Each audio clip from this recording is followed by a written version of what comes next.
Hi folks, I'm Rob Cosman. Topic for the newsletter this month is woodworking machines. What do you need and what should you buy? And I love talking about this because it's my favorite hobby, buying old machines and fixing them up. I'm going to give you my top 4 machines. First one's going to be the table saw, so let's spend a minute here. Pretty hard to recommend anything outside of a saw stop today. They make the best table saw I think that's ever been built in this size. It has the largest top, great fence, blade tilts away from the fence. In case you're not familiar, most table saws prior meant that the blade tilted into the fence. So if you were trying to cut a miter on a top of a chest of drawers, for example, when you're cutting your first one, you're having to cut and you're trapping a piece of wood in there, which is very unsafe. And then when you go to cut the other one, you've got the point of the miter that's going to slide underneath the fence. Tilting away from the fence is a huge advantage. And the more you use it, the more you'll come to realize that. The safety feature is second to none. Lots of capacity, 52 inches to the right of the blade, so you can do everything you need with a full sheet of plywood. So this is your number one tool. You can use it to joint an edge.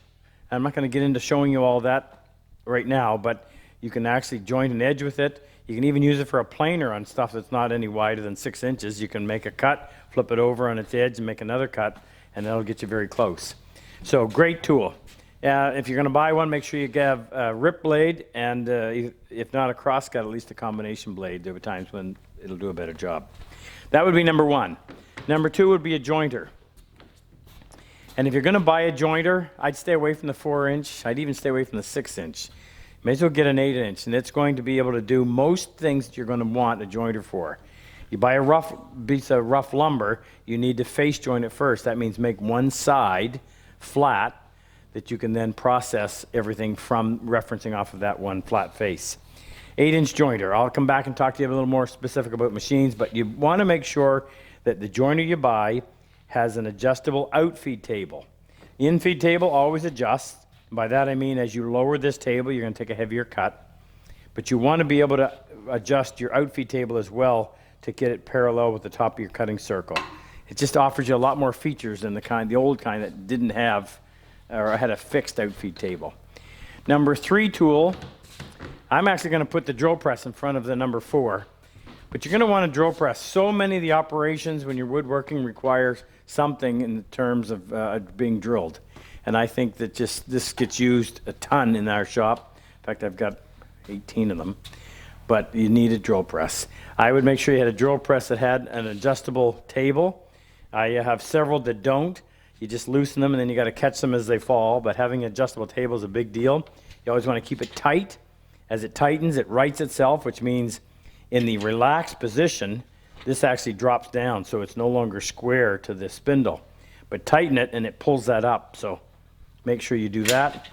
What else? It's nice to have a work light on it, but other than that, there's not a whole lot of details you need. It does have adjustable variable speed. For that, you have to change the pulleys, which is a bit of a hassle. And you don't have to do it that often, but if you're dealing with any large diameter cutters, you're going to want to slow it down. 4th tool is a bandsaw. And this is, some people would say this could actually replace the table saw. I don't think so, but it certainly is extremely versatile. This is a 15-inch. I don't think I'd get anything too much smaller than that. The reason is the diameter of the wheel, the smaller the diameter, the shorter shorter, it's not the word I want, but throat. So this allows me almost 15 inches between the inside of the column and the blade. So if you get a small diameter, an 8-inch wheel, you've only got 7.5 inches in there. But it also means that your blade has to flex a whole lot more. Bigger wheels, you're going to get a little more, I wouldn't call them heavy duty, but medium duty. I'm going to talk to you more specifically about brands as well, but bandsaw would be number 4.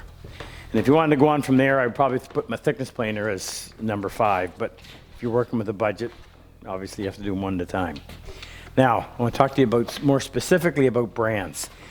This is my saw stop, and as I said, it's pretty hard to recommend anything outside of a saw stop today because of all the safety features.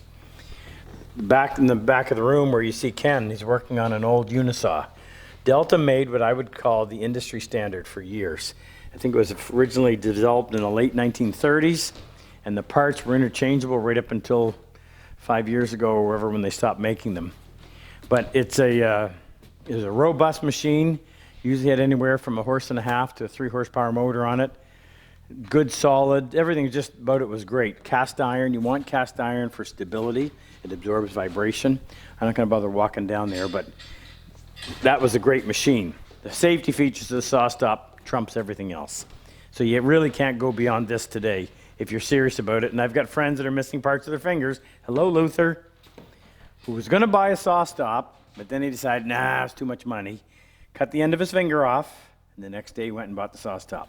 What would have happened if he'd just done that a day before? Ask him next time you see him. All right, what did we go to next? Was a jointer? Yeah. So let me tell you a little more about this. I prefer to buy old equipment. I really can't even think, with the exception of saw stop, I can't think of a brand name today that I would go out and buy new and think I was getting a better machine than what you could buy from stuff made 40, 50 years ago, even older. So this is a Rockwell, but this is probably somewhere in the 1970s, still made in the U.S. Means the castings were done and they were seasoned properly, and they were ground nice and flat. Just a really good, solid machine. Has a good, solid fence, completely adjustable. Now, I rarely ever have my fence anything but 90 degrees, but this is designed so you can tilt it 45, as much as 45 degrees in that direction. Like I said, I rarely ever do that. And you can move it forward and back to expose or cover more of the cutter head. This has the segmented head, and I did a video on that recently, but this is probably, next to the saw stop, this would be the most significant invention, improvement in woodworking power tools in the last 50 years. And if you're not familiar with this, the traditional over here, this is a big 16-inch that we haven't, we're just in the process of getting it ready to hook up. But this has the traditional straight knife. So there are 3 knives, that's the knife right there, that run side to side. And it's great, it's easy to deal with, easy to adjust, but its cutting performance has been, vastly surpassed by these new segmented heads. If you look closely, the cutters, excuse me, are 4-sided. So each one of these little carbide chiclets, looks to be about 5/8 of an inch in diameter, or in depth, width, whatever. They're numbered 1, 2, 3, 4. So you've got 4 sharp cutting surfaces. If this one gets dull or chipped, all you have to do is loosen the screw, rotate it, it self-centers, and tighten it up again. So instead of having to go through and change knives, which is, it's not as bad on a jointer as it is on a thickness planer, but it's still a task. You just simply replace the cutter or rotate it to a sharp edge, and you're all set and ready to go. The only downside to refitting a head like this on an older jointer, on the older jointers, you always put your knives in, your straight knives, and you set them to be parallel to the outfeed table. Well, in this case, there's nothing adjustable. So that cutting circle, which is predetermined, has to be made to be parallel to the outfeed table. In some cases, you may have to go in there and shim these blocks that hold the bearings to bring that into alignment with the outfeed table. So a little bit of an issue, but not a game changer. Cast iron, length, the longer your jointer is, the more accurate it's going to be. I think this one is 6 feet. No, not quite, 5 foot 7 inches. Height, in case you're interested, this is 32 inches, which is a nice working height for the average person. The depth adjustment is a spin wheel in here, and this one needs to be loosened up a little bit. It's kind of stiff. We just bought this not that long ago and been in the process of restoring it. You can lock the table. I don't bother locking the in-feed table. I'd lock the outfeed table. Now, the significance of the outfeed table. You want to be able to line that up perfectly with the top of the cutting circle. And by doing that, you loosen the knob, and then it has a spin or a hand wheel here as well, and you would just simply move that until when you're checking, as the board is coming across the in-feed table and goes over the cutter. What's been removed by the cutter needs to be accounted for with the outfeed table, which means you don't want to see a gap between the newly cut surface and the outfeed table, nor do you want that board to ride up on this when it meets it. It needs to be on the same level as the top of the cutting circle. And that takes a little bit of work to do, but it's not something that you can't easily pick up and learn how. Heavy machine, it weighs about 500 pounds. Big advantage when it comes to stability. If you look down in here, I've changed most all of the belts in our shop, and we now use, actually I'll show you a piece right here. We use, what are they called, Jake? Link belts. So the old style belts, which I had a bunch of them right here a minute ago. I don't know what I did with them. Anyway, I can't find them, but it was to be a solid belt. The link belts are quieter, they have a better grip, and there's less friction involved. They're expensive. How much for one of those? 50 for 4 feet. How much? 50 for 4 feet. 50 for 4 feet. So there's almost $100 in each one of these. So each one of these was $100, and we've got one more to go. So they're expensive, but the performance, I think the performance warrants the price. Power, you can run an 8-inch joiner on a 1 horsepower. I don't think I'd go less than that. I think we've got an 1 3/4 horse on this, which we never stall it. And that's what I can tell you about a jointer. Critical machine in the shop. Let's go over here to the drill press. Actually, let's step right back here, and I'll give you an example of a good machine, but something that's lacking. So this is a General. General was made in Drummondville, Quebec. It was the last, as far as I know, it was the last North American manufacturer of woodworking equipment where they actually were building stuff right here on our soil.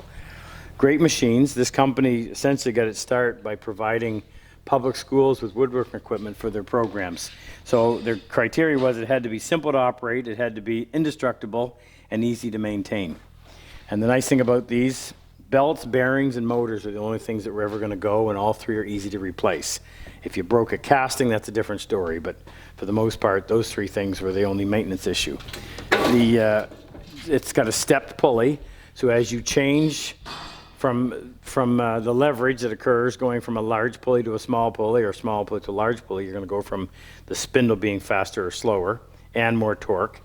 And you simply, this lever unlocks and allows you to move the motor back just to take up the slop or to give you some slack in order to make that change. Nice thing about this, it has a quill lock. So this is the quill, and you can lock it by squeezing this piece and hold it in position. You can also, there's another one right here that you can adjust, and that's to get rid of as much slop as you possibly can. And that's what I dislike about some of the newer machines. With the quill fully extended, you can sit there and you can wiggle that thing quite a bit, and it's annoying because that run out, we call it, makes for inaccuracy when you're drilling. The downside to this, got a small work table. The table is adjustable. You can turn it. I think you can go 45 degrees in both directions at least. But there's no adjustment for the table. You can't wind the table up or down. So you simply loosen that lever, holding this manually, get it the height you want. Lowering it's easy, raising it's a bit of an issue, and then snug it up. There's your chuck key for changing bits. But it's a good machine. If it wasn't for that adjustment on the height of the table, it would be fantastic. It's got a nice big heavy cast iron base. Now that's a lot bigger than most, and it's a lot heavier, which just means it's going to be a lot more stable. Ideally it should be bolted to the floor, but it's heavy enough that it'll stay there. Now if we contrast that one, there is a work light available on that, but it's an accessory that you had to buy. So this is one made by Jet, which is readily available. As I mentioned earlier, same, I think you got a few more options when it comes to speeds, but you know, if you look at this available speeds, anywhere from 200 RPM to 3,630. Well, 200, 500, 800, actually it goes from 200, 290, 350, 430. I can't imagine ever needing 350 as opposed to 430 or 290, so a bit ridiculous when it comes to that. Does have a work light tucked up in there, which is nice. It floods the area with light, which I love. The downside is it doesn't have a quill lock, And if you, I don't know if you noticed, but when I shook the quill over there was no movement. Watch this. You see how much movement there is? That's really irritating. Drives me nuts. And it comes like that on a new machine. That's not because of wear. It does have the lever to raise and lower the table, which is a really nice feature. It's a round table, and I don't have any issues with it. It is larger space. It is nice to be able to clamp things in place, and you can adjust that as well. Actually, this one will actually spin, and you can also tilt it one side or the other. Base is not as big. It's not as heavy a machine, but if you're buying new today, you don't have options like you did on the old stuff.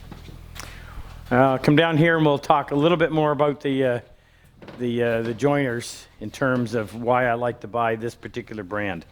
So this was General's number 780. This is a 12-inch joiner.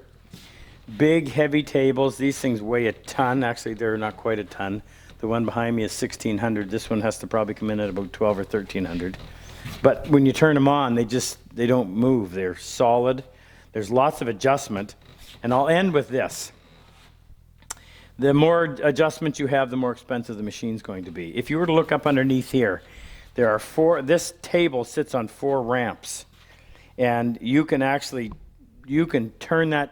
twist that table to suit or to clean or to make it as flat as possible. There's adjustments where you can move that table back or forward to close this gap. You can, as I said, you can raise it, you can pull up one corner or the other. There's just a ton of adjustment in there, and can't think of any machine today that has those kind of features built into it. And the same outfeed table as it is for the infeed table. So you can get these 2 tables in perfect alignment in terms of both being parallel to one another.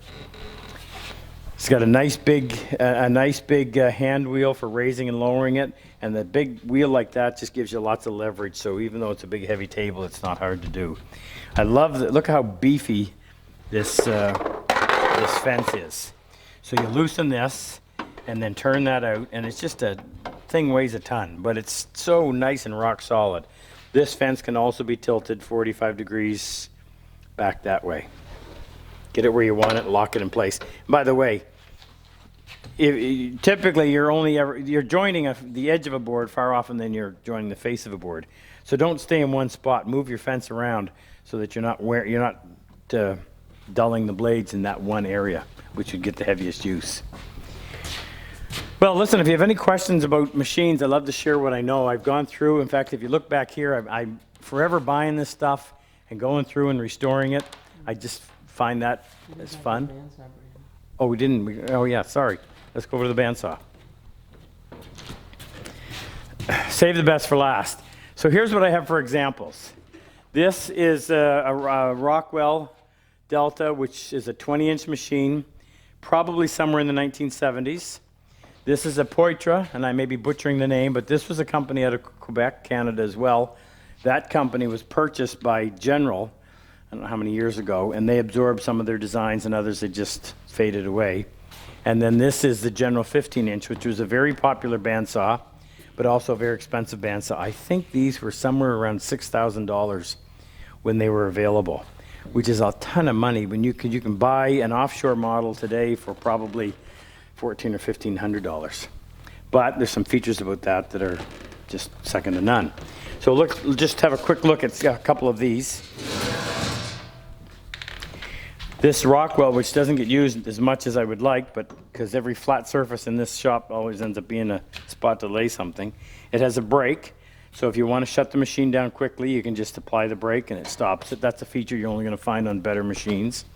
Now the only downside to this, which I was a little bit disappointed after I bought this, I bought it at an auction, is it actually has cast aluminum wheels. I much prefer the cast iron. That extra weight just plays in your favor. Has tension adjust. All machines are going to have a tension adjust. Some people say you should loosen it. I never bother to. And then there's also the tracking. The tracking works on the top wheel, and it moves the wheel on an axis like this so that you can get your blade to run top dead center on your wheel. And then your guides. Well, I got 3 different examples for guides. These are 2 blocks of steel. Now I'm going to replace these with what are called cool blocks. They're some kind of a composite. They run a little cooler. And the nice thing about them is you can bring them right up to make contact with your blade. You don't want the blade to move. When you're going around a turn, you want the blade to stay fixed. You don't want it to swing side to side. So that's a nice feature about that style. I'm going to improve it though and go with the composites. If you look at this Poitra, this has bearings. So there's a thrust bearing right here, the one in the back. So when you set it up, you don't want the blade to actually be touching this. It just barely clears it, but as you start to use it and that pushes against this wheel, that will spin to prevent the blade from going back. And then there's two bearings on either side, and they act to help stabilize the blade so it doesn't turn too much. Not bad. Only problem I see, every time I find this would be a problem, is if you're cutting a really resinous wood like pine, it gunks up on the side and it gets squeezed in there with the bearings and a bit of a mess.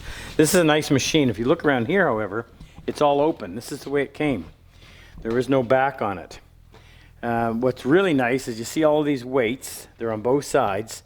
So each one of these weights has a little set screw in there, so you can go in there and perfectly balance that wheel, top and bottom. Nice big work table. Everything is a really heavy-duty adjustment. Great machine. Now, this is probably more applicable for the audience that are watching this. This is a lot of cast iron. The base, actually, I just lied.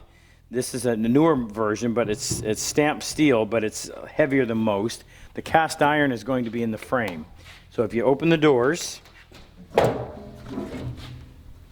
might even clean this out now. This section, this back section, is all cast iron, so it's nice and rigid. A lot of tension on that from the belt, or from the blade. This is a cast iron wheel, top and bottom. And the wheels have what are called a rubber tire on there. So that's a rubber tire so that your blade isn't running on steel.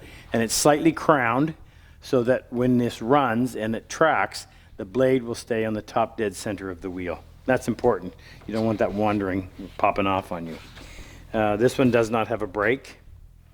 The dust collecting on here could be better than it is. I actually, if you go and watch one of my videos, I made an attachment that makes a much better dust collecting system. But this was a simple machine, but it was a well-built machine. Now this has bearings on both sides, faced differently than the Poitra. So you're going to squeeze your blade between these two bearings. If you actually touch it, it gets kind of noisy. You want it to just clear it. Maybe a little bit less than the thickness of a piece of paper in between each one. But again, that's there so that when you're making a turn, a curve, and your blade has a tendency to want to twist, this will prevent that from occurring. And then you've got the bearing, the thrust bearing on the back side. Same bearings are found underneath as well, and you try to have them as close to the top as possible so that the area that's being exposed, the closer these are to the workpiece, the better and the more stiffer it's going to keep that blade. So you always want to have, cutting a piece of stock like that, you're going to want to bring this down so that it just clears it, then lock it in place. And there's some nice adjustments on here too. You just loosen that thumb screw and you can dial that in to get as close as you need. There's your tension up here, and there's your tracking back here, which always has a lock screw on it as well, so when you get it in position, and some people are a little nervous in doing this, so what I do is I just spin it by hand, and then you can go in here and you can track it, and when you get it where you want it, lock it, turn the machine on, just eyeball it to make sure it's running properly, and away you go. Good machine. Good machine and a good size for a small home shop, 15-inch. And so in closing, if you look around, we just recently bought this 16-inch jointer. Had an opportunity to buy it and had the 12-inch. Figured we may as well get the 16. We'll sell the 12. We just bought, General makes a great lathe. We've got these two we're going to keep, and these will be up and running all the time. So if somebody's working on that lathe, that one's available. We're going to sell this one. This is the lighter version of the General, painted gray, but it actually should be green. This is another one of the 260s, which is the big one. We'll sell this one. I just bought an old Delta shaper. I'm going to turn it into a router table for doing our handles. We've got that table saw back there. We've got another table saw back there made by a company called Woodworking over in England, which is a great machine, but again, how can you beat a saw stop? In behind that is a combination 6-inch joiner, 12-inch thickness planer made by Makita, which the only downside is it runs on a real high RPM motor, so it's loud, but it's a great portable piece of equipment if you had a small shop or if you're wanting to take something to your job site. And actually in the very back corner is another 14-inch beaver, old style beaver Delta, beaver bandsaw. Nice old machine, probably built in the 50s. When we restore it, it'll run beautifully. Anyway, so that's it. Any questions, you're always welcome to forward your comments to us. Go to our website, RobCosman.com. There's a place in there you can ask questions. We'll do our best to answer them. And if it's a really good question, we'll make a YouTube video out of it. Hope you enjoyed this.